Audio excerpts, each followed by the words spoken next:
The gunshot that killed Sarah McClintock's father on a dusty Tuesday morning in Abilene, Kansas, changed everything about the way she smiled, though the bullet never came near her face.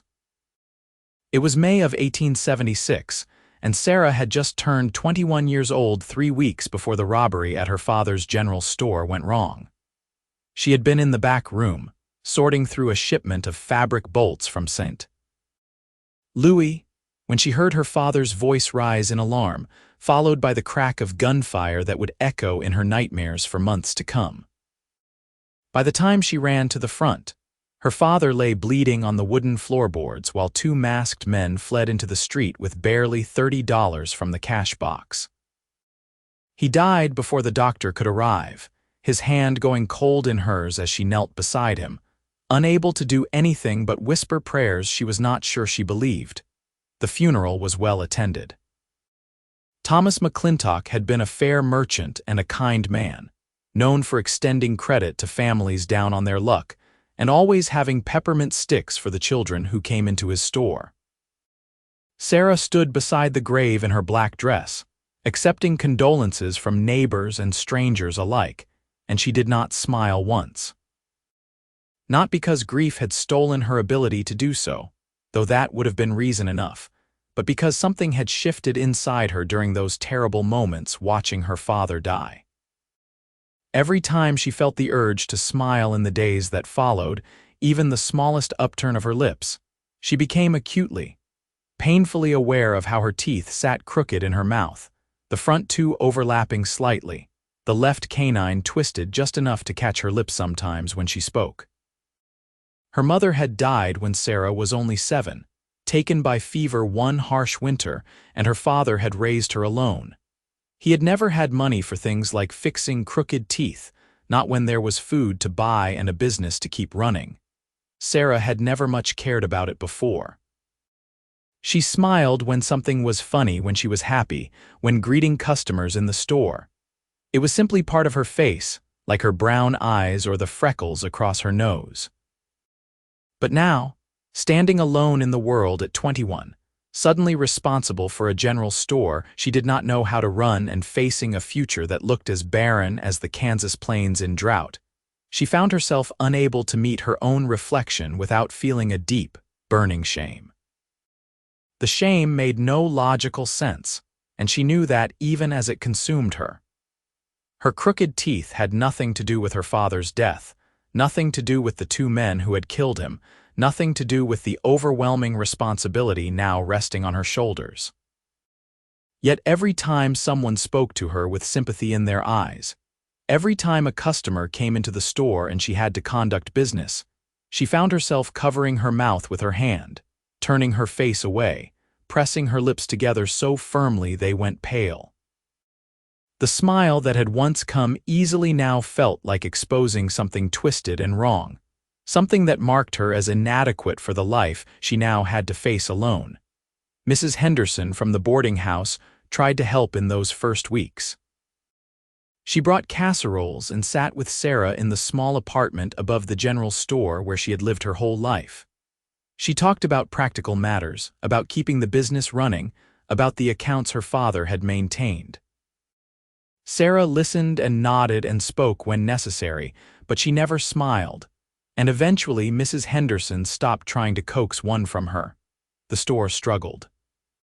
Sarah had helped her father for years, so she knew the basics of keeping inventory and dealing with suppliers, but she had never handled the full weight of it alone.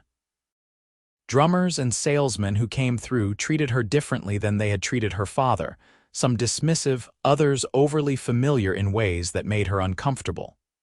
She learned to be firm, to keep her voice steady, to meet their eyes without flinching, but she never smiled, not when Mr. Patterson made a large order of tools and hardware, not when she successfully negotiated a better price on coffee beans from a supplier in Kansas City.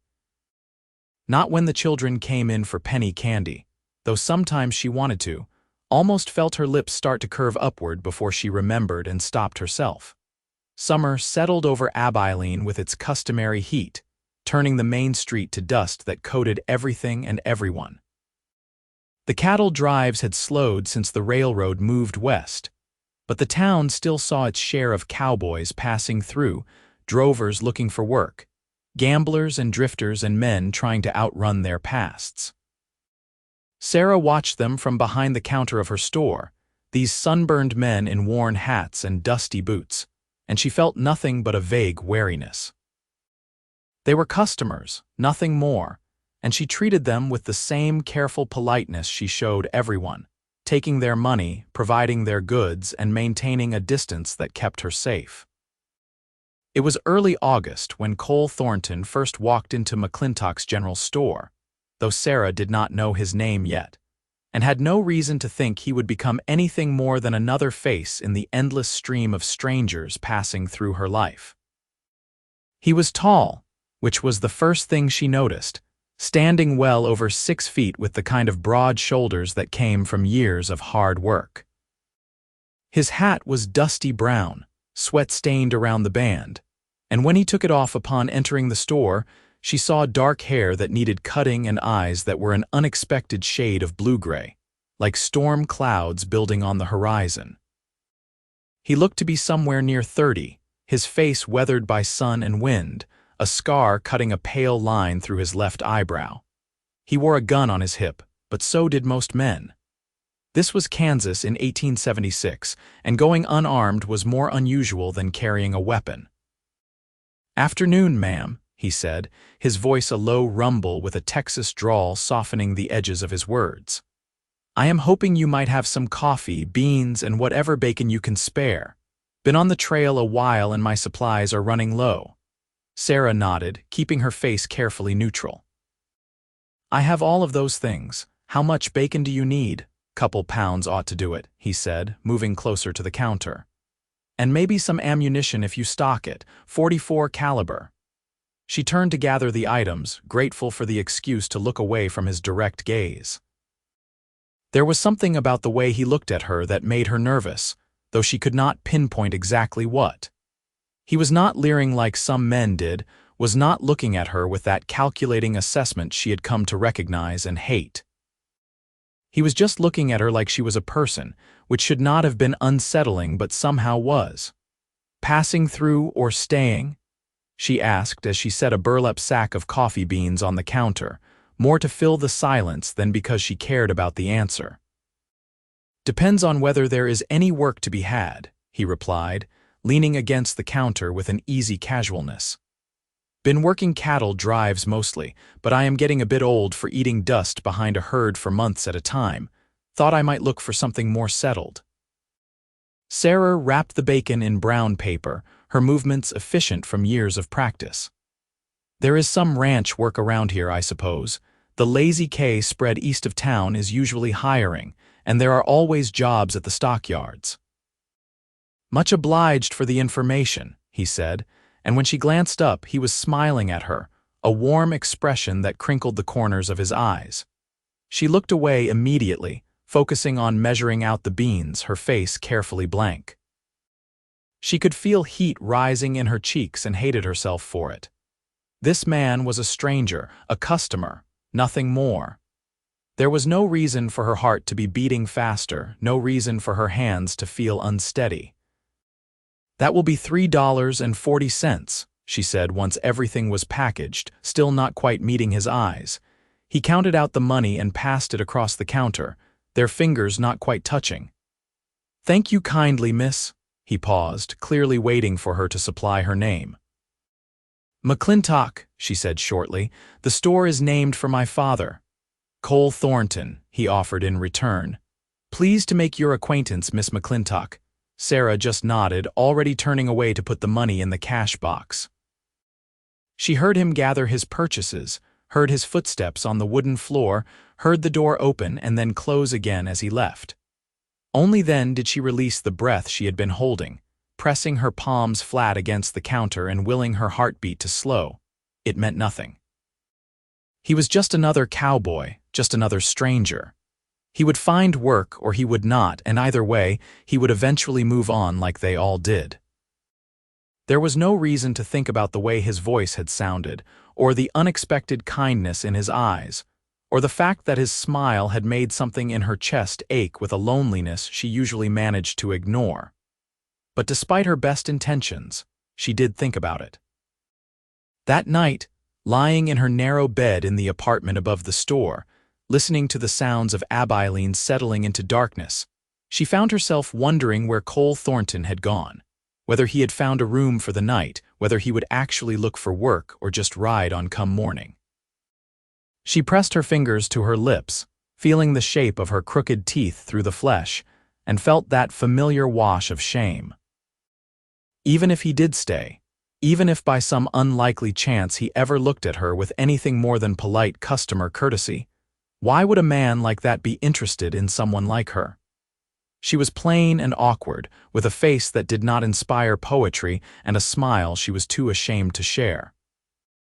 She forced the thoughts away and eventually fell into an uneasy sleep. Cole Thornton did not ride on come morning. Sarah saw him 3 days later, walking past the store's front window in conversation with Jack Morrison, who owned the Lazy K ranch she had mentioned.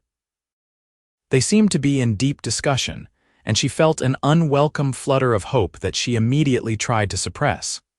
It was none of her business whether he found work. It should not matter to her at all. But a week later, he came back into the store, and the sight of him made her breath catch in a way she absolutely did not want to acknowledge. "Miss McClintock," he said with that same warm smile, removing his hat. "I wanted to thank you for steering me toward the Lazy K, Mr. Morrison hired me on to help with his horses. Seems he has been breeding working stock and needs someone who knows how to train them properly." "That is good," Sarah said, keeping her voice level even as her traitorous heart sped up. "I am glad you found something." "I will be around for a while then," he continued, moving toward the counter. "Which means I will likely be a regular customer if you do not mind." "It is a store," Sarah said, more sharply than she intended. "I do not turn away paying customers." Instead of being offended, he just looked at her with something that might have been curiosity. "No, I do not suppose you would, but I meant I hope I will not be bothering you, coming in regular like. Some folks prefer not to see the same faces too often." Sarah felt her cheeks heat again and focused intently on the ledger book open in front of her. "You may shop here as often as you like, Mr. Thornton. What can I get for you today?" He bought more coffee and some canned goods, and he did not seem bothered by her curtness. He made easy conversation about the weather, about the horses he was working with, about small observations of life in Abilene. Sarah responded with the minimum words necessary, never rude but never encouraging either. She kept her lips pressed together, kept her face turned slightly away, kept the wall firmly in place between herself and this man who seemed determined to be friendly. When he left, she sagged against the counter and wondered why she was making things so difficult. He was just being kind. There was no reason for her to treat him so coldly. But the alternative, letting him closer, letting down her guard, seemed impossible. She could not bear the thought of him looking at her with pity or, worse, with disgust when he really noticed how her smile twisted wrong. Cole became a regular customer as he had predicted. He came into the store every week or so, buying supplies, exchanging a few words with Sarah, never pushing but always friendly. She learned despite herself that he was 29 years old, that he had been born in Texas, but had been drifting since his family's ranch failed after the war, that he was good with horses in a way that suggested natural talent combined with patient practice. He asked her questions too, gentle inquiries about the store, about Abilene, about how long she had lived there. She answered briefly, never volunteering more information than necessary, maintaining that careful distance. But she noticed things about him. She noticed how he was always polite, how he never swore in her presence even though she could hear the cowboys on the street cursing freely. She noticed how he sometimes bought peppermint sticks and gave them to the children who came into the store, the same way her father used to do. She noticed the way his hands moved, gentle and capable, and how he always made sure to thank her genuinely when she helped him find something. September came, bringing cooler air and the changing light that meant summer was giving way to autumn. Sarah's 22nd birthday passed without celebration. Just another day of managing the store and trying not to think about how different her life had turned out from anything she had once imagined. She had thought once about marriage, about children, about a future that included something more than these four walls and the endless inventory of goods and supplies.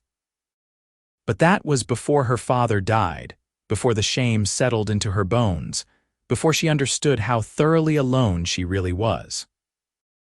It was a Thursday afternoon in late September when everything shifted, when the careful distance Sarah had maintained started to crumble despite her best efforts to hold it in place. The store was quiet, just Sarah and two other customers, when she heard raised voices outside. She looked up from the order form she was completing to see a group of men on horseback gathered in the street, and even from inside the store, she could feel the tension crackling in the air.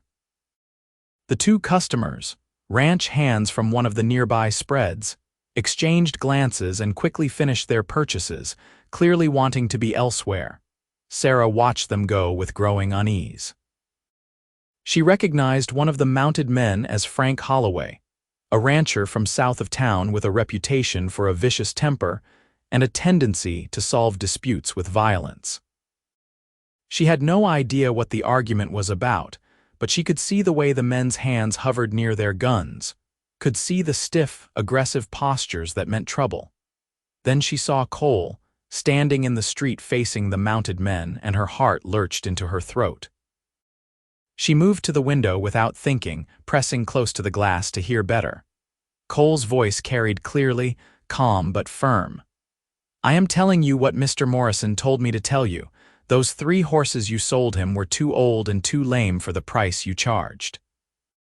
He wants a refund or replacement stock." Frank Holloway leaned forward in his saddle, his face flushed with anger. "And I am telling you that Morrison should have inspected them better before buying. What is done is done. I do not give refunds to fools, Mr. Morrison is no fool," Cole said, his voice hardening. "You misrepresented the horses deliberately. That is fraud, and you know it." "I do not give a damn what you call it," Holloway snarled. "You ride back to Morrison and tell him he can go straight to hell, and you can go with him. Better yet, maybe I will teach you a lesson about minding your own business right here and now." His hand dropped to his gun, and Sarah's breath stopped in her chest. The other mounted men tensed, clearly ready to back Holloway's play. Cole stood alone in the street, outnumbered 5-1, and even from the distance of the store window, Sarah could see he knew exactly how bad the odds were. She did not make a conscious decision about what to do next. One moment she was frozen behind the window, and the next she was moving, grabbing her father's old shotgun from under the counter and pushing through the store's front door into the street. "That is enough," she called out, her voice sharper and louder than she knew she could make it. She raised the shotgun, grateful that her father had taught her to shoot when she was young, grateful that her hands were steady even though her heart was pounding so hard she felt dizzy. "Mr. Holloway, you and your men need to move along." Every head turned toward her.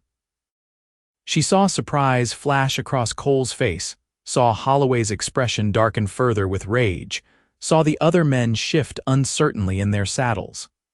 "This is not your concern, Miss McClintock," Holloway said, but his hand had moved away from his gun.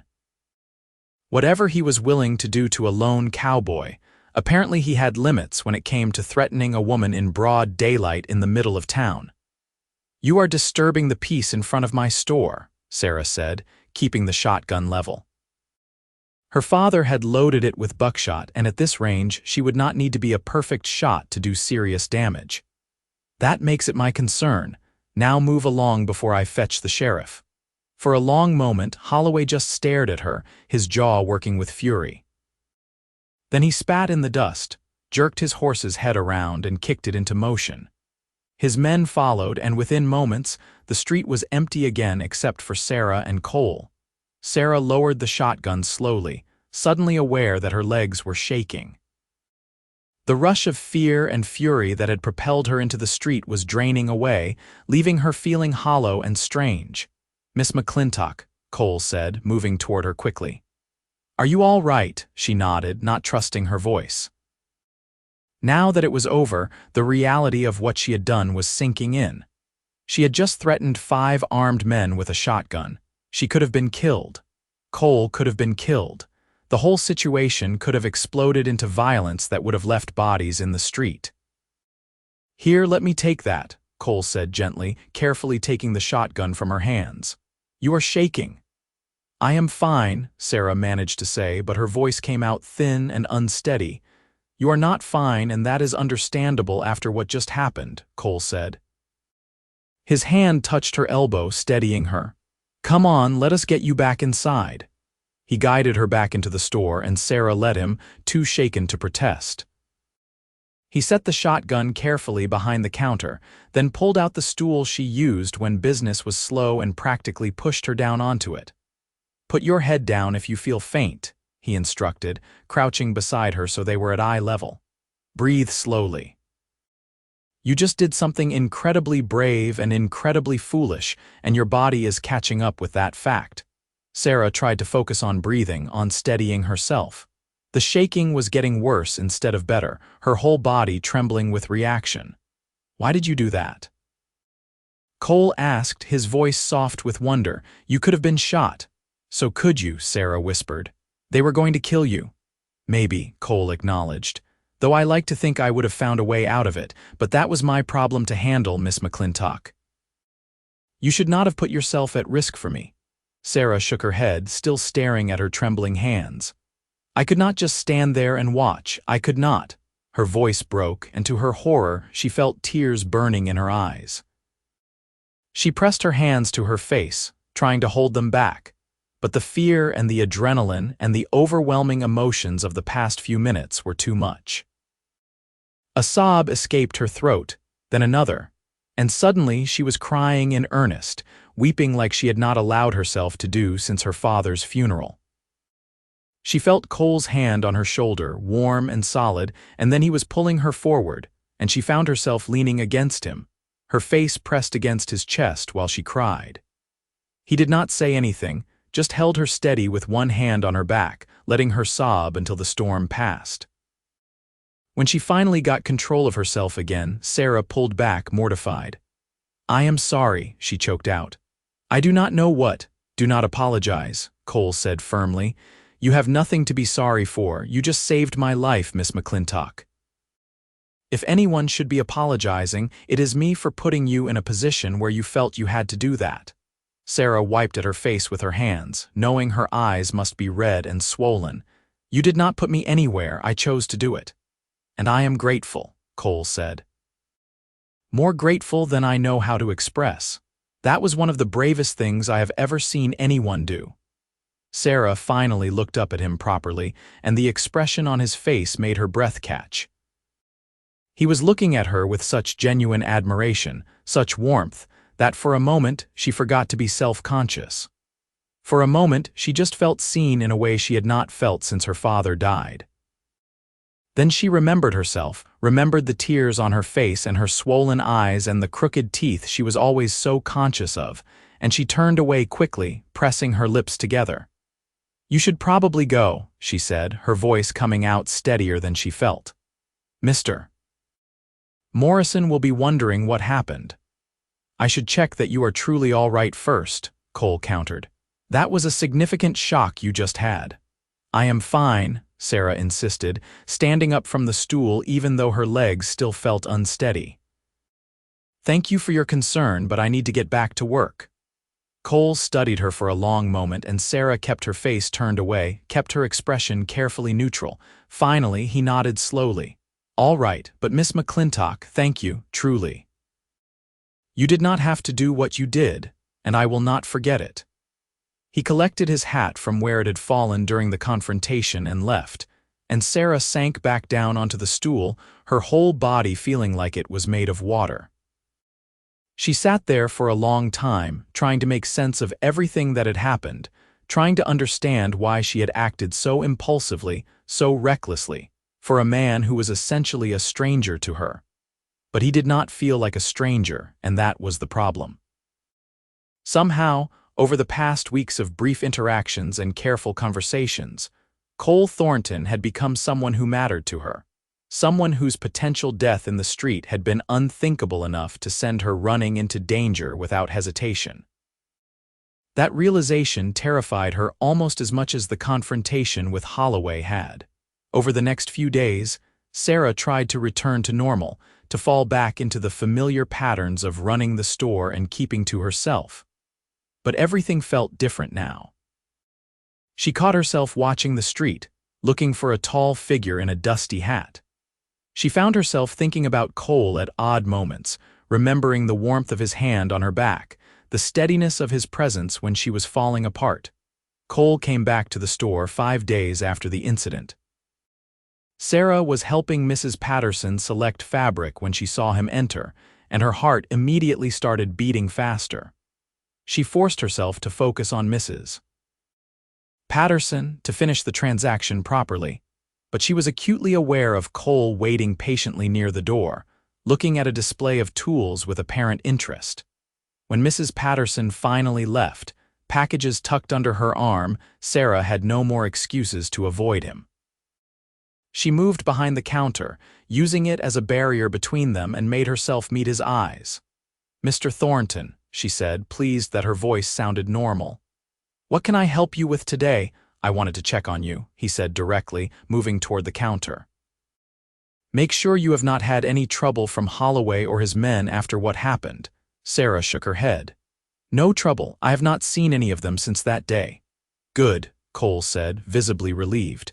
"I was worried he might try to retaliate somehow. The man has a mean streak a mile wide." "I can handle myself," Sarah said, more defensively than she meant to. "I know you can," Cole said, surprising her. "You proved that pretty thoroughly, but that does not mean I do not worry." There was something in the way he said it that made Sarah's pulse quicken. She looked down at the counter, tracing a pattern in the wood grain with her finger. "You do not need to worry about me. I am not your responsibility." "Maybe not," Cole agreed, "but I would like to think we are at least friends after what happened. Friends worry about each other. Friends." The word hung in the air between them, and Sarah did not know what to do with it. She had not had a real friend in years, not since her father died and she withdrew into herself. The idea of friendship with Cole was both appealing and frightening, offering connection but also requiring a vulnerability she was not sure she could manage. "I suppose we could be friends," she said carefully, still not looking at him. "I would like that," Cole said, his voice warm. "In fact, I was hoping you might do me the honor of having dinner with me sometime. Nothing fancy, just a meal at the hotel restaurant, a chance to talk without the interruptions of customers and store business." Sarah's head snapped up, her eyes widening. "Dinner." "If you would like," Cole said, and was he nervous? He sounded nervous, which seemed impossible. "I know it is forward of me, and if you would rather not, I understand, but I would very much like to get to know you better, Miss McClintock. You are an interesting woman, and I find myself wanting to spend more time in your company." Every instinct Sarah had screamed at her to refuse, to make up some excuse, to maintain the safe distance she had worked so hard to keep. But another part of her, a part she had tried to bury, wanted desperately to say yes.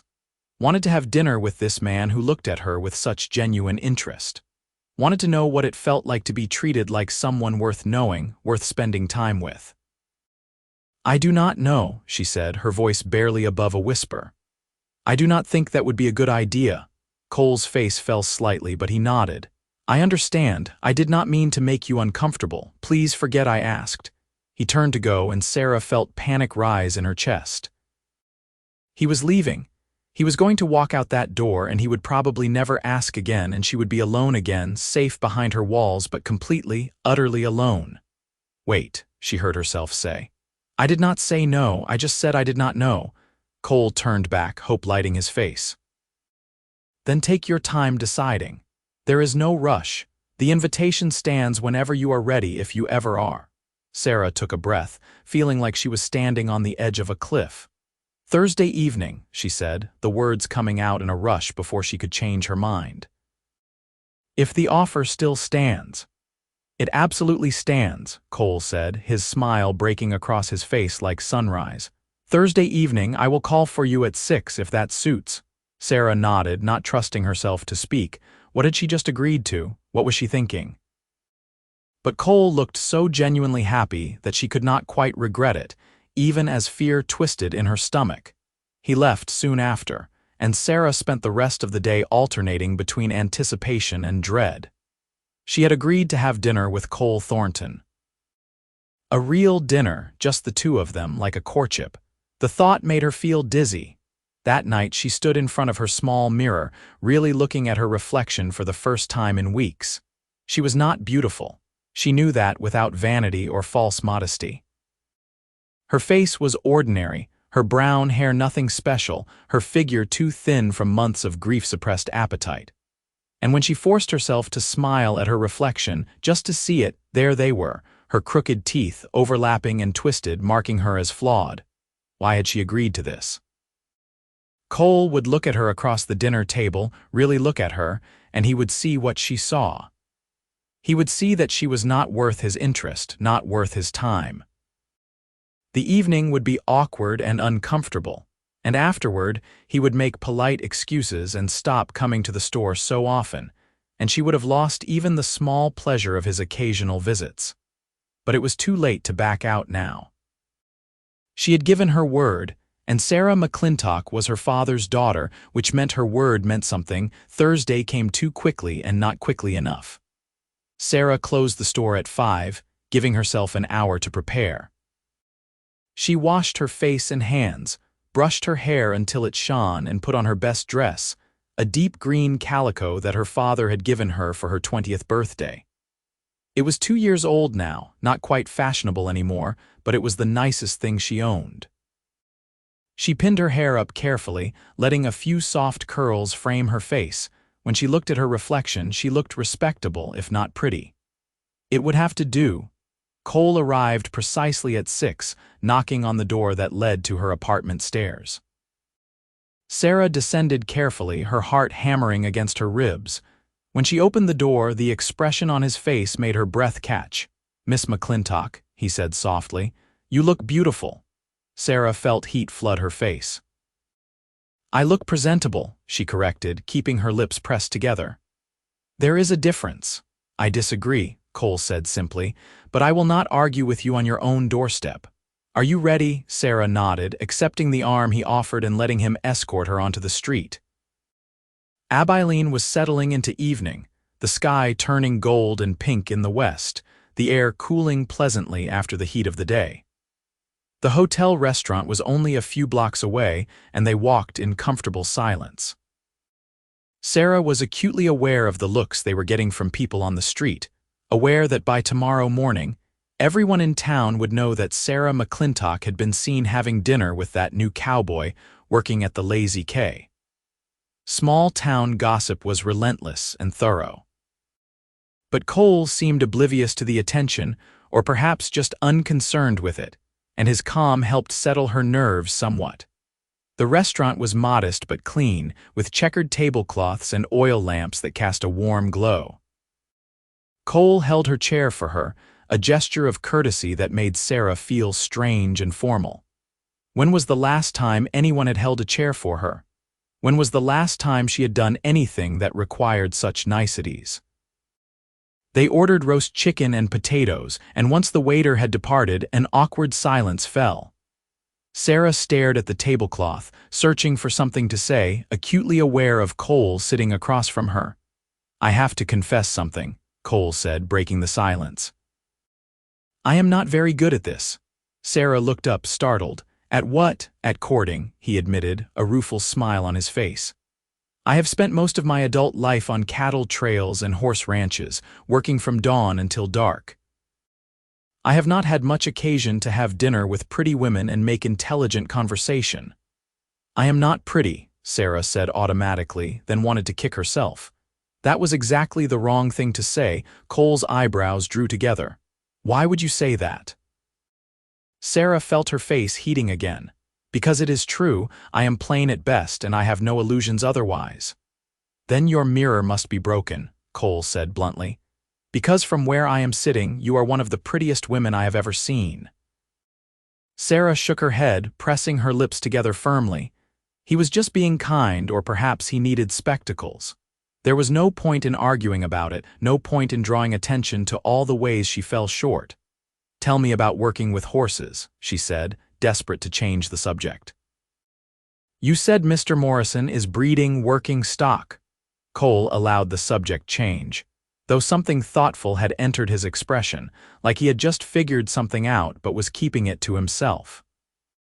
He talked about the horses, about the training methods he used, about the satisfaction of working with an animal and seeing it learn and grow. He had a way of talking that made even mundane details interesting, and Sarah found herself relaxing despite her nervousness, drawn into the conversation. She talked too, more than she had talked to anyone in months. She told him about running the store, about the challenges of managing inventory and dealing with difficult suppliers. She told him about her father, about the good man he had been and how much she missed him. She even mentioned, hesitantly, how sometimes she felt overwhelmed by the responsibility of keeping his legacy alive. "Your father would be proud of you," Cole said with quiet certainty. "From everything you have told me about him, and from what I have heard around town, he was a good man who cared about people. And you are doing exactly what he did, running that store fairly and honestly, treating folks right. That is a fine legacy to uphold." The words made Sarah's throat tight with emotion. "I hope so," she managed to say. "I am trying." "That is all any of us can do," Cole said. The evening passed more quickly than Sarah expected. The food was good, the conversation even better, and she found herself actually enjoying Cole's company without the constant anxiety she usually felt. He made her laugh with stories about his travels, about near disasters on cattle drives and eccentric characters he had encountered. He listened when she talked, really listened, asking thoughtful questions and seeming genuinely interested in her answers. It was only when the meal was winding down, when they had finished eating and were lingering over coffee, that Sarah's self-consciousness came rushing back. Cole was looking at her with such warmth, such obvious interest, and she found herself wondering when the other shoe would drop. When would he notice what was wrong with her? When would the evening end, and would he ever want to repeat it? "I have had a wonderful time tonight," Cole said, echoing her thoughts in a strange way. "I hope we can do this again sometime." "You do," Sarah said, unable to keep the surprise from her voice. "Of course," Cole said, looking puzzled. "Why would I not?" Sarah looked down at her coffee cup, unable to meet his eyes. "I just thought, I am not very good company. I do not know why you would want to spend more time with me." "Sarah," Cole said, using her given name for the first time, and the sound of it in his voice made her heart skip. "Look at me, please." She forced herself to raise her eyes, though every instinct told her to keep looking away. "You are excellent company," Cole said firmly. "I have enjoyed this evening more than I have enjoyed anything in a very long time. You are smart and interesting and kind, and I would very much like to see you again if you are willing. But I get the sense that you do not believe me, and I do not understand why." Sarah felt something crack inside her, some wall she had been maintaining with such careful determination. "Because I know what I am," she whispered. "I am plain and ordinary, and I have nothing special to offer anyone, and eventually you will realize that too, and you will stop wasting your time with me." Cole's jaw tightened. "Who told you that? Who made you believe such nonsense about yourself?" "Nobody had to tell me," Sarah said. "I have a mirror, I have eyes, I know what I look like." "And what do you look like?" Cole challenged. Sarah wanted to drop her gaze again, but forced herself to hold his eyes. "I am not pretty, my face is forgettable, and my teeth." She stopped, unable to continue, pressing her lips together. "Your teeth what?" Cole prompted gently. Sarah shook her head mutely. She could not say it. Could not voice the thing she was most ashamed of, the physical flaw that seemed to symbolize everything wrong with her. "Sarah," Cole said, leaning forward across the table. "I do not know what you see when you look in the mirror, but it must be very different from what I see when I look at you. Because I see a beautiful woman with warm brown eyes and a kind heart." I see someone brave enough to face down 5 armed men to protect a stranger. I see someone strong enough to keep her father's business running despite grief and hardship. That is what I see, and I would very much like to keep seeing it if you will let me." Tears were burning in Sarah's eyes again, and she blinked them back furiously. She wanted so desperately to believe him, but the voices in her head, the ones that had been so loud since her father died, would not be silent. "You say that now," she whispered, "but eventually." "Eventually nothing," Cole said firmly. "Sarah, I am not some smooth-talking charmer who says whatever pretty words women want to hear. I am a cowboy who has spent most of his life sleeping on the ground and eating beans from a can. But I know honest beauty when I see it, and I see it in you. I just wish you could see it too." Sarah wanted to argue, wanted to explain all the reasons he was wrong, but the lump in her throat made speaking impossible. Instead, she just sat there, trying not to cry in the middle of the hotel restaurant, trying to hold herself together. Cole seemed to understand that she had reached her limit. He signaled for the check, paid their bill, and then offered her his arm again. "Come on," he said gently. "Let me walk you home." The walk back to her store was quiet. Sarah was lost in her own thoughts, trying to process everything Cole had said, everything she was feeling. When they reached her door, Cole turned to face her, his expression serious. "I meant what I said in there," he told her. "Every word. And I am not going to stop meaning it just because you do not believe me yet. I would like to court you properly, Sarah McClintock. I would like to spend time with you, get to know you better, and see where this might lead, but only if that is what you want to. I will not push you into anything you are not ready for." Sarah looked up at him, at this good man who seemed to see something in her that she could not see in herself, and felt something give way inside her. She was still afraid, still convinced that this would end badly, but she could not seem to make herself walk away. "I would like that," she heard herself say. "I would like to see where this leads." The smile that broke across Cole's face was worth every bit of fear and uncertainty. "Then I will see you soon," he promised. "Sleep well, Sarah." He left, and Sarah climbed the stairs to her apartment, her mind spinning. She had just agreed to let Cole Thornton court her. Actually court her with all the implications that carried. The thought terrified her and thrilled her in equal measure. Over the following weeks, Cole was true to his word. He came by the store often, sometimes to buy supplies, but often just to talk, to steal a few minutes of conversation between customers. He invited her to dinner again, and then again after that. He took her on walks around town in the cool October evenings, pointing out constellations in the clear Kansas sky and telling her stories about the places he had been. Sarah found herself slowly, tentatively, letting her guard down. It was not easy. Every time she caught herself smiling, she immediately suppressed it, keeping her lips pressed together. Every time Cole said something complimentary, she deflected or argued, but despite her best efforts to maintain distance, she was falling for him. She looked forward to his visits with an anticipation that made her days brighter. She caught herself thinking about him at odd moments, wondering what he was doing, whether he was thinking about her too. The town noticed, of course. Mrs. Henderson made pointed comments about nice young men and the possibility of marriage. Other customers smiled knowingly when Cole came into the store. Sarah ignored them all, unwilling to examine too closely what was happening between herself and Cole, afraid that looking at it directly would somehow make it disappear. It was a Saturday afternoon in late October when everything came to a head. The store was busy with weekend shoppers, and Sarah was measuring out flour for old Mr. Jenkins when Cole came in. She saw him immediately, felt that now familiar flutter in her chest, but she was occupied with her customer and could only give him a quick nod of acknowledgement.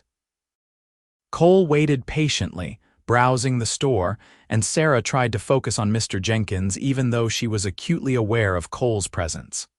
When she finally finished, and Mr. Jenkins departed with his flour, there were still 3 other customers browsing. Sarah turned to Cole, about to apologize for the wait, when Mrs. Roberts approached the counter with her selections. Good afternoon, Mrs. Roberts, Sarah said, falling into the familiar rhythm of business. Did you find everything you needed? I did, dear Mrs. Roberts said, her eyes twinkling as she glanced at Cole. And I see you have a visitor, that nice young man who has been calling on you so regularly. Sarah felt her face heat. He is a customer, Mrs. Roberts. Oh, I am sure he is, Mrs. Roberts said with a knowing smile, among other things. You make a lovely couple, dear. It is good to see you happy again. Sarah focused intently on tallying up Mrs. Roberts' purchases, keeping her lips pressed firmly together, acutely aware of Cole standing close enough to hear every word. Your father would have approved, I think, Mrs. Roberts continued, oblivious to Sarah's discomfort. He always wanted you to be happy and settled. Lord knows he worried about what would happen to you after he was gone. That will be $2.15, Sarah said, her voice strained. Mrs. Roberts paid and gathered her packages, but before leaving she turned back with one final comment. You should smile more, dear. You have such a sweet smile when you let yourself show it. I am sure your young man would agree. She left, and Sarah stood frozen behind the counter, feeling like every eye in the store was on her. She could feel the heat in her face, the tightness in her chest. Mrs.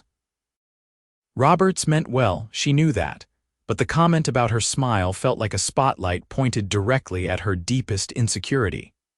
The other customers eventually made their purchases and left, and finally, Sarah and Cole were alone in the store. Sarah busied herself straightening things behind the counter, unable to look at him. Sarah, Cole said quietly, are you all right? I am fine, she said automatically. Did you need something today? Just to see you, Cole said, but you seem upset. Was it what Mrs. Roberts said? It does not matter, Sarah said, still not looking at him. She is a kind woman, she meant no harm.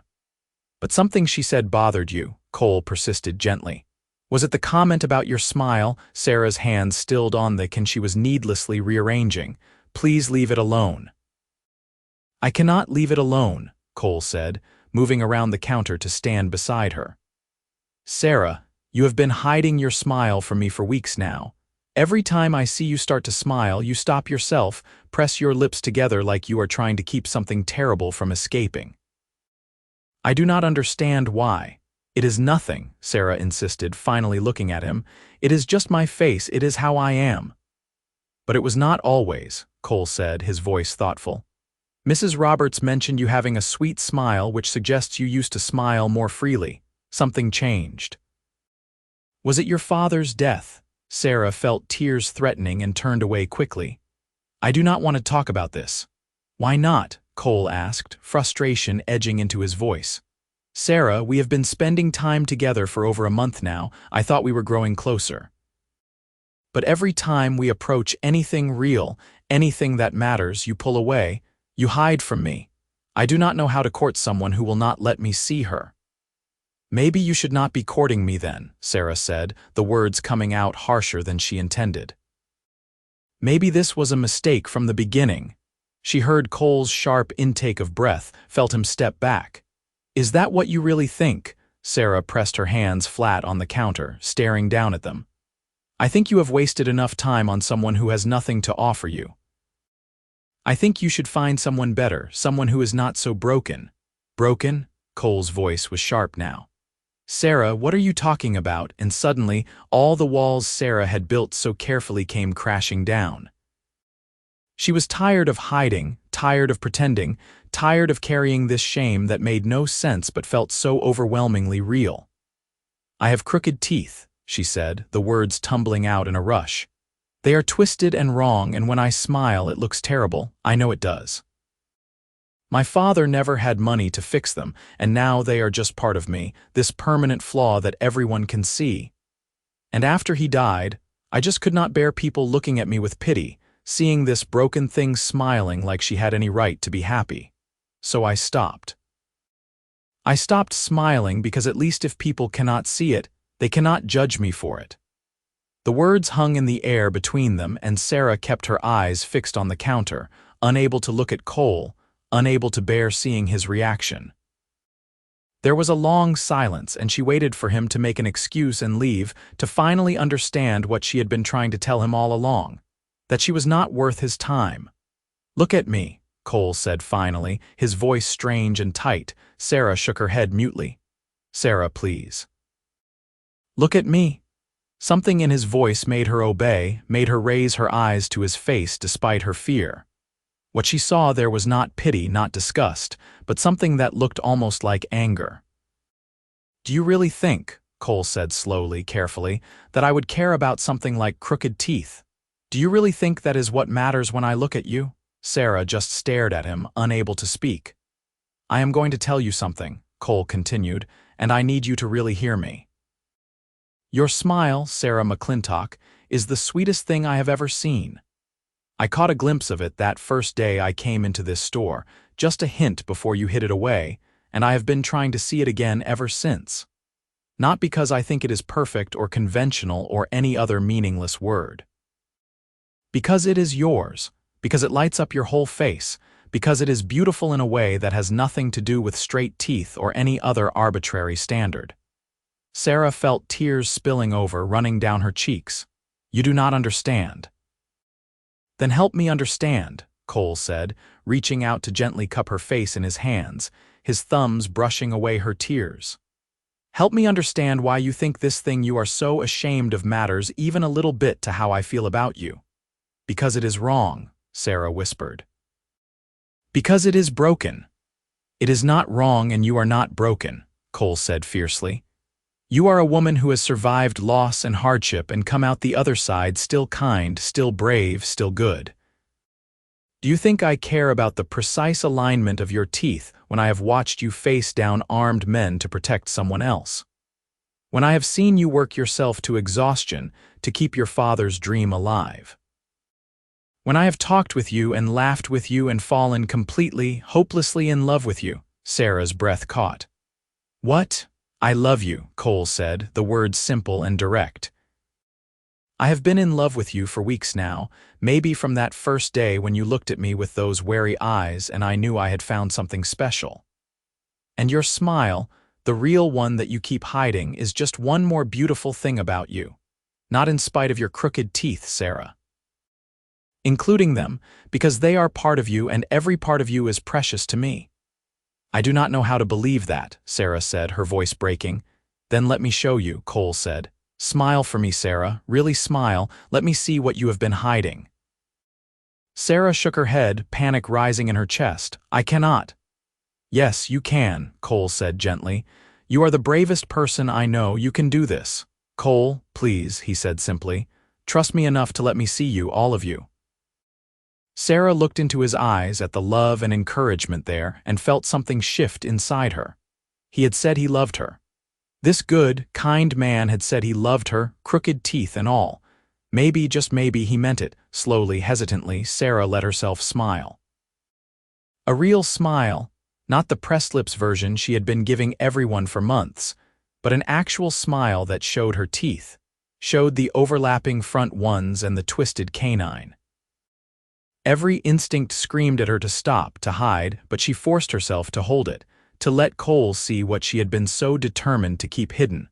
Cole's face transformed, his own smile breaking across his features like the sun coming out from behind clouds. "There you are," he said softly.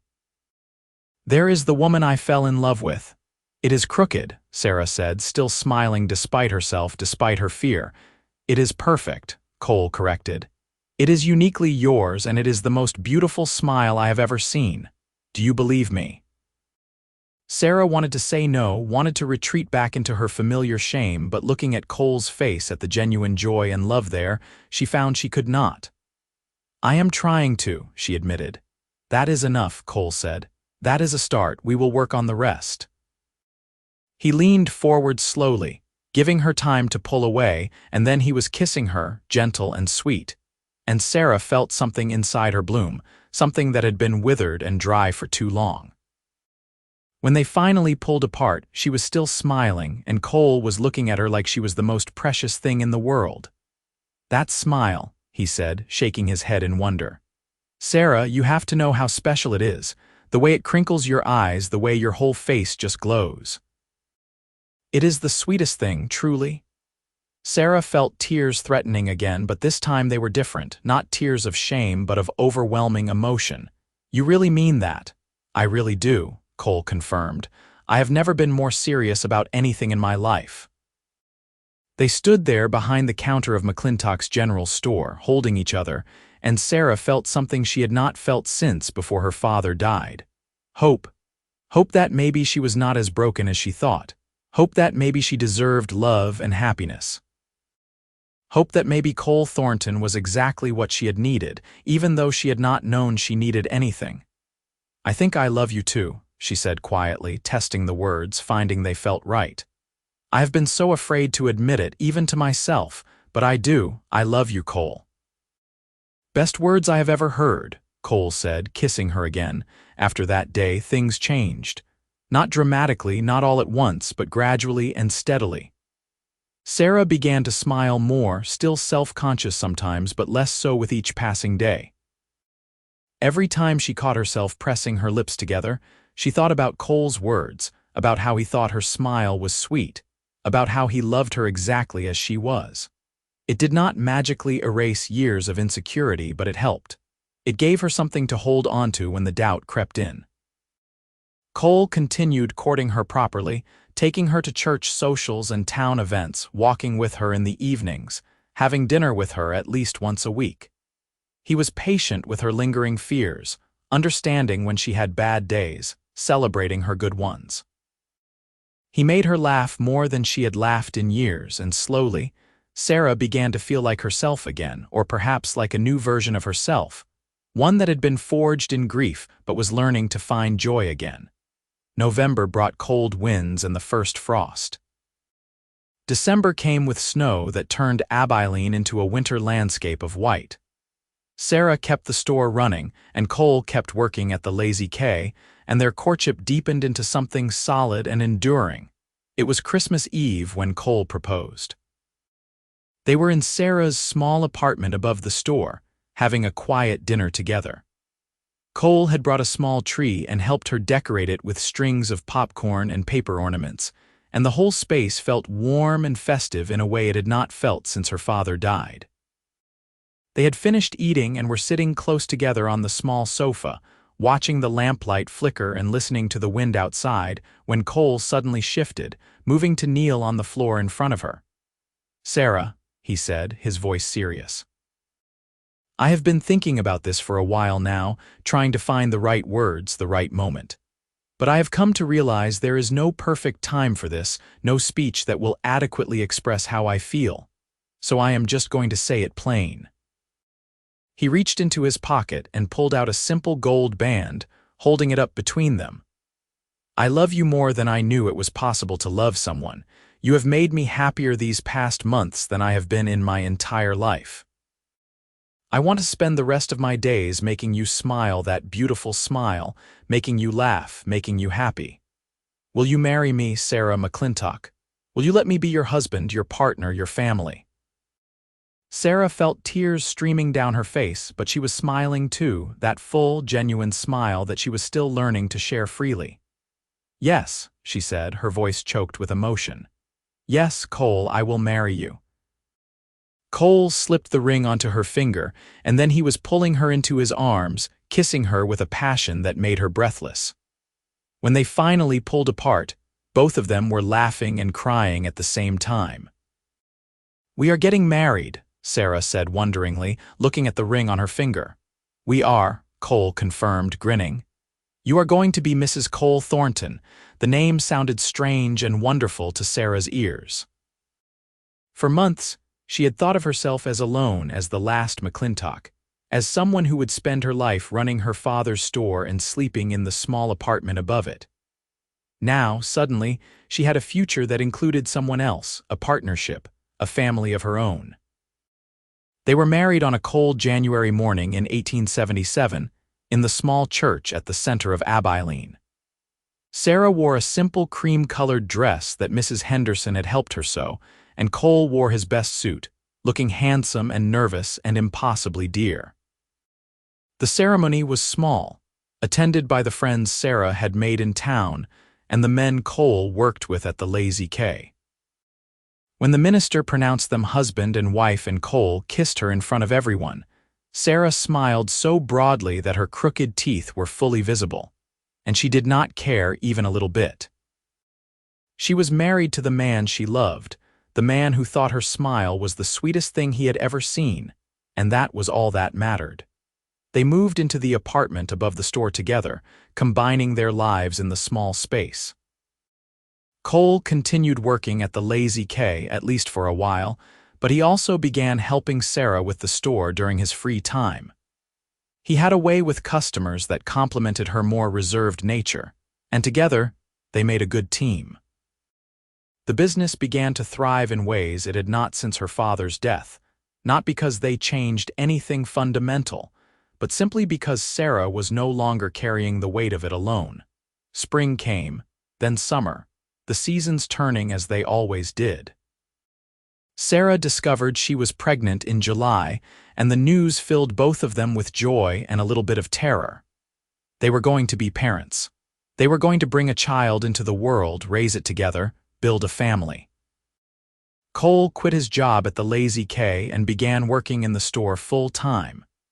He said it only made sense, that he wanted to be close to Sarah during her pregnancy, that the store needed both of them to run properly. But Sarah knew the real reason was that he wanted to share every moment with her, wanted to be part of every aspect of her life. His devotion still took her breath away sometimes. The pregnancy was not easy. Sarah was sick in the early months, exhausted in the later ones. But Cole was there through all of it, holding her hair when she was ill, rubbing her aching feet, reading to her in the evenings when she was too tired to do anything but rest. He talked to her growing belly, telling their unborn child stories about the parents it would have, the life they would build together. Their son was born on a frigid February night in 1878, coming into the world with a lusty cry that announced his presence to anyone within earshot. They named him Thomas after Sarah's father, and from the moment Sarah held him, she knew what pure, uncomplicated love felt like. This tiny person with his wrinkled red face and searching eyes was theirs. He was the future they had created together. Cole was a devoted father from the start. He walked the floor with Thomas when he was fussy, changed his diapers without complaint, and looked at his son with such obvious adoration that it made Sarah's heart ache. She would catch Cole sometimes, just staring at the baby with this expression of wonder, like he could not quite believe this was his life now. Thomas grew from an infant into a toddler, learning to walk and talk, filling the apartment above the store with noise and chaos and joy. He had Sarah's brown eyes and Cole's dark hair, and when he smiled, his teeth came in perfectly straight. Sarah was glad of that, not because she still thought crooked teeth were something to be ashamed of, but because she hoped her son would never have to struggle with the insecurities that had plagued her. She had learned so much in the years since Cole had walked into her store. She had learned that love was not about perfection, but about acceptance. She had learned that the things she thought were flaws were often the things that made her unique, that made her herself. She had learned that a good man did not care about crooked teeth or any other arbitrary standard of beauty, but about the person beneath, the heart and soul and character. Most importantly, she had learned to smile again. Really smile without shame or hesitation. Cole made sure of that. Even years into their marriage, he still told her regularly that her smile was the sweetest thing he had ever seen. He said it when she was tired and frustrated, when she was happy and laughing, when she was nursing their son or helping a customer, or just sitting quietly beside him in the evening. He said it so often that eventually Sarah began to believe it herself. Life was not perfect. They had struggles like any couple, disagreements and hard times and challenges to overcome. The store had good months and bad months. There were illnesses and worries and moments of fear. But through all of it, they had each other, and that made everything bearable. When Thomas was 3 years old, Sarah discovered she was pregnant again. This time it was twins, a a boy and a girl who arrived in the autumn of 1881, keeping Sarah and Cole busier than they had ever imagined possible. They named the boy James and the girl Catherine, and suddenly their small apartment felt even smaller, filled with the noise and energy of 3 small children. Cole built them a house, working on it in his spare time over the course of a year. It was modest but solid, with enough bedrooms for their growing family and a yard where the children could play. It stood on the edge of town, close enough that Sarah could still easily manage the store but far enough that they had space and quiet when they needed it. Moving into that house felt like a milestone, like a declaration that this was their life now, permanent and real. Sarah stood in the kitchen of her new home, holding baby Catherine while Thomas and James ran shrieking through the empty rooms, and felt a happiness so profound it almost frightened her. How had she gotten here? How had she gone from that lonely, ashamed woman hiding behind the counter of her father's store to this? A wife, a mother, a woman who smiled freely and loved deeply. The answer, of course, was Cole. Cole, who had seen past her defenses. Cole, who had insisted on loving her even when she tried to push him away. Cole, who had told her that her crooked smile was sweet and meant it with his whole heart. The years continued to pass, bringing more changes and challenges. The children grew, needing different things at different stages. The store evolved, adapting to the changing needs of Abilene. Cole's hair started to show gray at the temples, and Sarah found lines appearing on her face that had not been there before. But their love only deepened, becoming something stronger and more enduring with each passing season. Thomas grew into a serious, thoughtful boy who loved reading and learning. He reminded Sarah so much of her father sometimes that it hurt in a bittersweet way. James was more rambunctious, always getting into mischief, always pushing boundaries. Catherine was gentle and artistic, spending hours drawing pictures and making up elaborate stories. Sarah loved all 3 of them with a fierceness that sometimes surprised her. She had not known, before becoming a mother, how much love the human heart could hold. She had thought her capacity for love was limited, used up, damaged by loss and insecurity. But her children had proven her wrong, expanding her heart in ways she never anticipated. Cole was an exceptional father. He was patient with the children's questions, firm when discipline was needed, playful when it was time for fun. He taught Thomas to ride and shoot, taught James to work with his hands, taught Catherine that girls could do anything boys could do. He read to them every night, told them stories about the Old West, about courage and honor and doing what was right even when it was hard. And he loved Sarah, always and constantly. He still told her she was beautiful, still said her smile was the sweetest thing, still looked at her with that expression that made her feel cherished. Even after years of marriage, even after she had borne his children and her body had changed, even after they had weathered storms and struggles together, his love never wavered. Sarah had never imagined this life was possible. Standing behind the counter of her store in those dark months after her father's death, she had felt certain that her life was over in all the ways that mattered. She would survive, she would keep the store running, but she would never be happy again. She would never be loved, never be wanted, never be anything but alone. How wrong she had been. How grateful she was to have been proven wrong. It was a Sunday afternoon in the spring of 1890. 14 years after that day, Cole first walked into her store, when Sarah found herself reflecting on all of this. The children were outside playing in the yard, their laughter drifting in through the open window. Cole sat beside her on the porch swing he had built, his arm around her shoulders, both of them watching their children in comfortable silence. "What are you thinking about?" Cole asked, his voice soft. Sarah leaned into him, feeling the solid warmth of his body against hers. "About how lucky I am," she said honestly. "About how different my life is from what I thought it would be. Better or worse?" Cole teased gently. "So much better," Sarah said, turning to look up at him. "Better than I ever dreamed possible. I was so lost when we met, Cole." So convinced that I had nothing to offer anyone, and you just refused to accept that.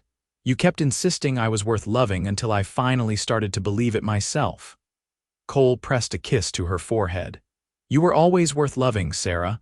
I just helped you see what was already there." "You saved me," Sarah said simply.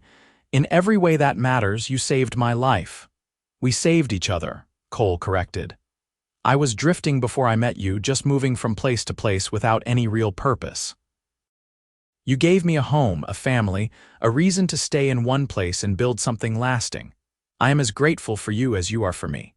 Sarah smiled at him, that full, crooked smile that she had once been so ashamed of and now wore freely. "I love you, Cole Thornton. Thank you for loving me back." "Always," Cole promised, kissing her properly. "For the rest of my life and beyond, Sarah, you and that sweet smile of yours are stuck with me." They sat there on the porch swing, watching their children play, and Sarah felt a contentment so deep it was almost a physical sensation. This was her life now, this house, these children, this man who loved her unconditionally. It was more than she had ever hoped for, more than she thought she deserved, and yet it was hers. The shame that had consumed her for so long was gone, burned away by years of Cole's patient love and her own growing self-acceptance. She could smile now without thinking about it, without that immediate instinct to hide. Oh, she still had moments of insecurity, times when old doubts crept in. But they were fewer and farther between, and when they came, Cole was always there to remind her of her worth. Thomas came running up to the porch then, breathless and excited. "Mama, Papa, James says he can climb higher than me in the big oak tree. Can you come watch and tell him I am the better climber?" Cole laughed and stood, offering his hand to Sarah. "Come on, let us go referee this competition before someone falls and breaks an arm." They walked hand in hand into the yard, toward their squabbling sons and their daughter making daisy chains in the grass. This was their life, messy and chaotic and absolutely perfect. Sarah McClintock Thornton, once so ashamed of her crooked smile, now wore it freely and often, secure in the knowledge that she was loved exactly as she was. Years continued to pass in their steady, inevitable way. The children grew older, became teenagers with their own dreams and challenges. Thomas announced his intention to become a teacher, wanting to follow in his grandfather's footsteps of serving the community, though in a different way. James declared he wanted to learn blacksmithing, fascinated by the forge and the creation of useful things from raw metal. Catherine developed a talent for painting, her artistic nature finding expression in beautiful landscapes and portraits. Cole and Sarah supported all their children's dreams, even when it meant eventually letting them go. Thomas left for the teacher's college in Kansas City when he turned 18, and though Sarah cried when he departed, they were tears of pride as much as sadness. James apprenticed himself to the blacksmith in town, spending long hours learning his trade. Catherine continued her art, eventually earning commissions from people in town who wanted portraits of their families. The store continued to thrive, becoming a fixture of Abilene as recognizable as the church or the town hall.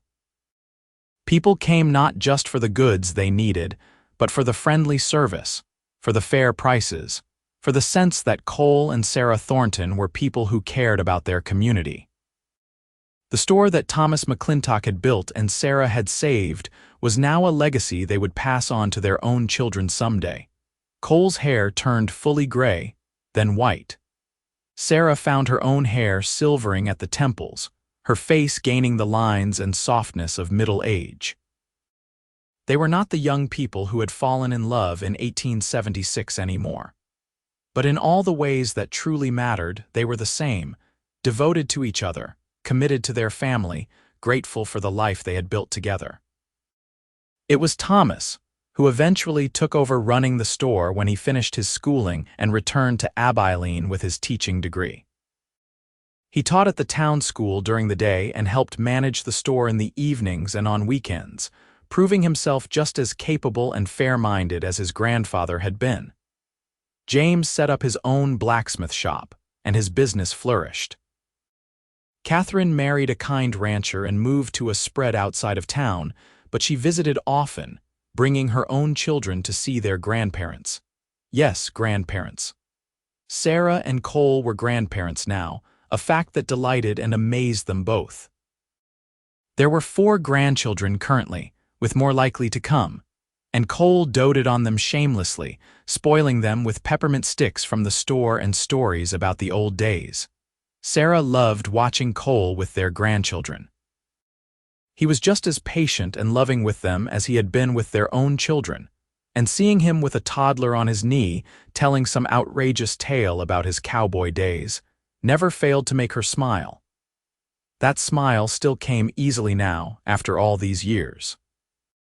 She rarely thought about her crooked teeth anymore, except occasionally when one of the grandchildren asked why her smile looked different from Grandma Henderson's or Aunt Martha's. Then she would explain, simply and without shame, that everyone's smile was unique, and that was part of what made people special. It was late autumn of 1899, more than 20 years after their wedding, when Cole fell ill. It started as a cough that would not go away, then progressed to weakness and fatigue. The doctor diagnosed pneumonia and prescribed rest and care. Sarah nursed him through it, bringing him broth and tea, sitting beside his bed reading to him, praying harder than she had prayed since her father's death. Cole recovered, but the illness left him weakened in a way he had not been before. He tired more easily, could not work the long hours he once had.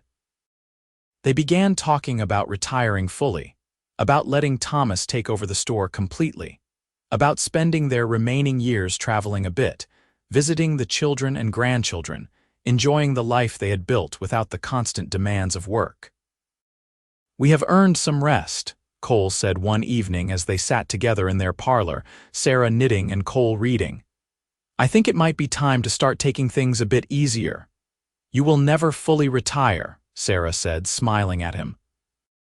"You will still be at the store every day, giving Thomas advice he did not ask for and charming the customers." "Probably true," Cole admitted with a grin. "But maybe I will do it for 4 hours a day instead of 10. Maybe we will take that trip to San Francisco you have always talked about. Maybe we will be scandalously idle grandparents who do nothing but spoil our grandchildren and enjoy each other's company." "That sounds perfect," Sarah said softly, and it was perfect in its way. They did take the trip to San Francisco the following year, marveling at the city and the ocean, feeling like adventurers despite their age. They spent more time with their children and grandchildren, building memories and passing down stories. They celebrated their 25th wedding anniversary with a party that filled their house to bursting, surrounded by everyone they loved. Cole's health remained precarious, though. He had good days and bad days, times when he seemed like his old self and times when the weakness would return, forcing him to rest. Sarah learned to live with the uncertainty, to appreciate the good days without dwelling too much on the fear that one day there would be no more good days to come. But that day did not come for a long time yet. Cole was resilient, stubborn, determined to squeeze every possible moment out of his life. And Sarah was right there beside him, as she had been since that day he first called her smile sweet, holding his hand through the difficult times, celebrating the joyful ones. Their 30th anniversary came in 1907. They were old now, truly old, with grown children and multiple grandchildren and even a great-grandchild on the way. The world was changing around them in ways they could hardly have imagined back in 1876. There were automobiles now, telephones, electric lights. The wild frontier of their youth had been tamed and settled, turned into something more civilized and less dangerous. But some things never changed. Cole still looked at Sarah like she was the most precious thing in the world. He still told her she was beautiful, still said her smile was the sweetest thing. And Sarah still loved him with every fiber of her being, still thanked whatever providence had brought him into her store on that August day so many years ago. It was a mild spring evening when they sat together on their porch, watching the sunset paint the Kansas sky in shades of gold and pink. They were both moving slowly now, their bodies bearing the weight of decades of life. But their hands were still intertwined, their shoulders still touching, their love still as strong as ever. "You remember," Sarah said quietly, "that first dinner we had, when you asked me to smile and I was so terrified?" "I remember everything about that night," Cole said. "I remember thinking you were the most fascinating woman I had ever met. I remember wanting to understand what made you hide yourself away." "And now here we are," Sarah marveled. 31 years later, still together, still in love. "Best decision I ever made," Cole said, walking into that store. "Best decision you ever made, agreeing to have dinner with me despite your fears." "You changed my life," Sarah said, turning to look at him. "You made me believe I was worth loving. You gave me a family, a home, a life I never thought I could have. How can I ever thank you enough for that?" "You thank me every day," Cole said simply. "Every time you smile, every time you laugh, every time you reach for my hand. You thank me by being you, by being the woman I fell in love with and have loved every day since." Sarah felt tears prick her eyes, but she was smiling too, that full, crooked smile that no longer carried any shame. "I love you, Cole Thornton, until my last breath and beyond." "And I love you, Sarah," Cole replied, leaning in to kiss her gently. "My wife, my partner, my heart, you and that sweet smile of yours have made my life complete." They sat there as the sun set, two old people who had loved each other well and long, who had built a life together from nothing more than hope and courage and determination. The years had been kind to them, giving them children and grandchildren, success and happiness, and most importantly, each other. Sarah McClintock had once been so ashamed of her crooked teeth that she stopped smiling altogether, convinced she had nothing to offer anyone. Cole Thornton had seen past that shame to the remarkable woman beneath, had loved her so thoroughly and unconditionally that she learned to love herself. Together, they had created something beautiful, a marriage, a family, a legacy that would outlast them both. And when Sarah smiled now, after decades of practice and love and acceptance, it truly was the sweetest thing. Not because her teeth had somehow straightened with age, because they had not, but because it was a smile free of shame, full of joy, reflecting a life well lived and a love that had endured through everything. That was the real gift Cole had given her all those years ago, standing in her general store and insisting she was worth loving. Not just his love, though that was precious beyond measure, but the ability to see herself through his eyes, to understand that perfection was not required for worthiness, that flaws were just another word for uniqueness, that true beauty came from the heart and soul, not from any physical standard. As darkness settled over Kansas and the first stars appeared in the sky, Sarah and Cole remained on their porch, holding hands, savoring the peaceful evening. They had been through so much together, joy and sorrow, triumph and struggle, birth and death. They had watched their children grow and their grandchildren come into the world. They had built a business and a home and a life that mattered, and through it all, through every single moment, Cole had loved her, had cherished her crooked smile and called it sweet, had seen beauty where she saw flaws, had given her the courage to be herself, fully and without apology. Sarah knew their time was growing shorter. They were old now, their bodies wearing out in the natural way of things. Someday, perhaps soon, one of them would leave this world and the other would have to learn to go on alone.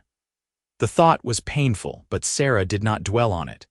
Instead, she focused on this moment, this perfect spring evening with her husband beside her and a lifetime of memories behind them. Whatever time they had left, whether days or months or years, they would face it together. They would continue to love each other, to support each other, to find joy in the simple blessing of each other's company. And when the end came, as it came for everyone eventually, Sarah would face it with no regrets. She had lived well, she had loved and been loved.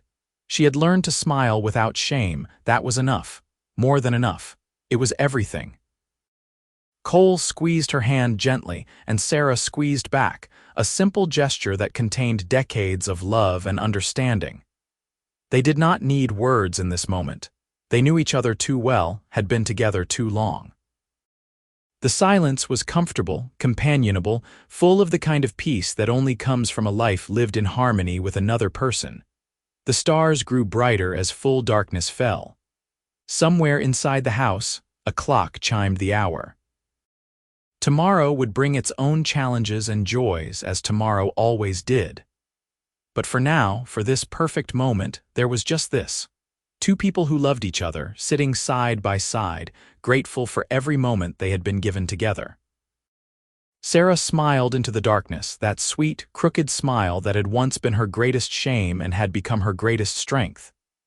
And beside her, Cole smiled too, seeing that smile even in the darkness, loving it as he had from the very beginning, as he would until the very end. This was their story. A woman who learned to love herself, a man who helped her see her own worth, and a love that had endured through everything, transforming shame into strength, fear into courage, loneliness into belonging. It was a story that would live on through their children and grandchildren, through the store that still bore the McClintock name, through the countless lives they had touched in their years together. It was a story of the Wild West, of Kansas in the late 1800s, of a time when life was hard and uncertain but also full of possibility. It was a story of two people finding each other against the odds and building something beautiful together. Most of all, it was a love story. The kind of love story that mattered, that lasted, that changed lives and created legacies. The kind of love story that began with a simple truth. She was ashamed of her crooked teeth and smile, and the cowboy said it was the sweetest thing he had ever seen. And he spent the rest of his life proving it to her, one day at a time, until she finally believed him. That belief, that acceptance, that love, those were the real treasures of Sarah's life. Not the store or the house or the material success they had achieved, but the knowledge that she was loved exactly as she was, flaws and all. That was the gift Cole had given her, and it was a gift that sustained her through every challenge, every joy, every moment of her long and happy life. As the years went on, even as they grew older and their bodies grew frailer, that essential truth remained. They loved each other completely, unconditionally, enduringly. And Sarah's smile, that sweet, crooked smile, remained the symbol of everything they had built together. It was proof that shame could be overcome, that love could heal, that two people who found each other at the right moment could create something extraordinary. The story of Sarah and Cole Thornton would be told for generations in Abilene, passed down through their children and grandchildren. People would speak of the general store that had been in the family for decades, of the kind woman who ran it and the cowboy who loved her. They would tell how Sarah had faced down armed men to save Cole's life, how Cole had helped Sarah learn to smile again after tragedy stole her joy. But the people who knew them best, their children and grandchildren, knew the real story. They knew that love was not always dramatic rescues and grand gestures. Sometimes it was quiet moments on a porch swing. Sometimes it was a patient man telling a hurting woman that she was beautiful until she finally believed it. Sometimes it was 30 years of waking up beside each other, choosing each other again and again, building a life one day at a time. That was real love. Enduring, patient, transformative love. And Sarah and Cole had it in abundance. As they aged into their 70s, they slowed down even more, but their love never diminished. Cole's health continued to be fragile, and Sarah developed arthritis that made her movements stiff and painful. But they adapted, helping each other with the tasks that grew harder, finding joy in the simpler pleasures of life. They spent hours sitting together, sometimes talking, sometimes in comfortable silence. They received visits from their extended family with delight. They watched the new century unfold, marveling at the changes while holding fast to the values that had guided their lives. And through it all, Cole continued to tell Sarah that her smile was the sweetest thing. Even when they were both old and gray, even when health challenges plagued them, even when the world seemed to be moving too fast for them to keep up, that remained constant. Cole loved Sarah's smile, loved her, loved the life they had built together. Sarah died peacefully in her sleep in the spring of 1912, at the age of 57. It was sudden and unexpected, her heart simply stopping in the night while she slept beside her husband. Cole woke to find her cold beside him, and though he had known this day would come eventually, had thought he was prepared for it, the reality was devastating beyond measure. He held her hand as the doctor confirmed what he already knew, as their children gathered with tears streaming down their faces, as the town began to mourn the loss of a woman who had been part of its fabric for so long. And when they asked him to speak at her funeral, to say something about the woman he had loved for more than 3 decades, Cole stood before the gathered crowd and struggled to find words adequate to express what Sarah had meant to him. "My Sarah," he said finally, his voice breaking, "had the sweetest smile I ever saw. Some of you might remember that for a time she did not smile much. She had her reasons and they were her own. But when she did smile, when she truly let herself smile without fear or shame, it was like the sun coming out. It lit up her whole face, lit up my whole world. That smile was the first thing I loved about her, and it remained one of the things I treasured most until the very end." He paused, wiping at his eyes. "Sarah taught me that love is not about perfection, it is about acceptance. It is about seeing someone completely with all their perceived flaws and fears and choosing to love them anyway. Not in spite of those things, but including them, because they are part of what makes each person unique and precious. Sarah thought her crooked teeth were something to be ashamed of.